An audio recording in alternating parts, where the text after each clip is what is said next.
ఓం శ్రీ గణేశాయ నమః. ఓం శ్రీ గురుభ్యో నమః. ఓం శ్రీ సరస్వత్యై నమః. ఓం నమ శివాయ. ఓం నమో నారాయణాయ. ఓం శ్రీ మాత్రే నమః.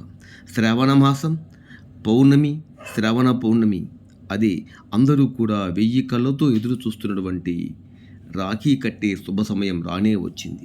19/8/2024 సంవత్సరం మధ్యాహ్నం 1:46 నుంచి రాత్రి 10 గంటల వరకు ఖచ్చితముగా రాఖీ కట్టుకోవచ్చని మనకు పండితులు సెలవిచ్చి ఉన్నారు. సో ఈ సమయంలో అన్న చెల్లి, అక్క తమ్ముడు రాఖీ కట్టుకోవడం శుభస్కరం, శ్రేయస్కరం. ఇక్కడ ఒక్కసారి మనం గమనించినట్లయితే అన్న చెల్లి తన అన్న చెల్లికి ఒక భరోసాగా, ఒక అండగా, ఒక కష్టంలోనైనా నష్టంలోనైనా సరే ఆదుకుంటానే ఒక భరోసా ఇచ్చి, తనకు అన్న ఉన్నాడు, ఈ ఆపదొచ్చినా తనను కంటికి రెప్పలా కాపాడుకునే అన్న ఉన్నాడని చెప్పని ఈ రక్షాబంధనం కట్టేటువంటి శుభ సమయమే ఈ రాఖీ పండుగ. అదేవిధంగా అక్క తమ్ముడు కూడా, తమ్ముడు అక్కకి అన్ని వేళలా నీకు నేను అండగా ఉంటానని చెప్పి కట్టేటువంటి ఈ రాఖీ చాలా ముఖ్యంగా దక్షిణ భారతదేశంలో ఒక విధంగా జరిగిన, ఉత్తర భారతదేశంలో దీని యొక్క ప్రాముఖ్యత ఎంతో విశేషంగా సంతరించుకుంది.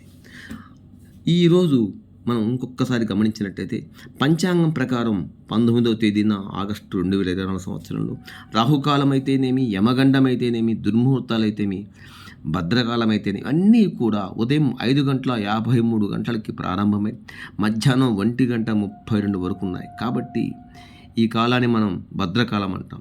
ఇవన్నీ అయిపోయిన తర్వాత, అంటే అందుకే చెప్పున్నాం మనం పైన 1:46 నుంచి మధ్యాహ్నం 1:46 నుంచి రాత్రి 10 గంటల వరకు కట్టుకోండి, శ్రేయస్కరంగా ఉంటుంది.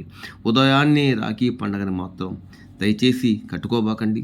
రాహుకాలాలు, యమగండాలు, దుర్ముహూర్తాలు ఉన్నాయి. కాబట్టి ఈ భద్రకాలం అన్నీ అయిపోయిన తర్వాత మధ్యాహ్నం 1:46 నుంచి రాత్రి 10 గంటల వరకు కట్టుకోండి. సో మీకు అన్ని విధాలా శుభం జరగాలని, అన్న తన చెల్లికి అండగా నిలవాలని, అదేవిధంగా తమ్ముడు తన అక్కకు అండగా నిలవాలని, ఆపదలో ఆదుకోవాలని, కష్టం వచ్చినా నష్టం వచ్చినా తన అన్నకు కానీ తన తమ్ముడు కానీ చెప్పుకునేటువంటి సమయం ఈ రాఖీ కట్టే శుభ సమయం. సర్వే జన సుఖినో భవంతు. అన్న చెల్లెల మధ్య, అక్క తమ్ముళ్ళ మధ్య ఉన్నటువంటి ప్రేమైక బంధమే ఈ రాఖీ.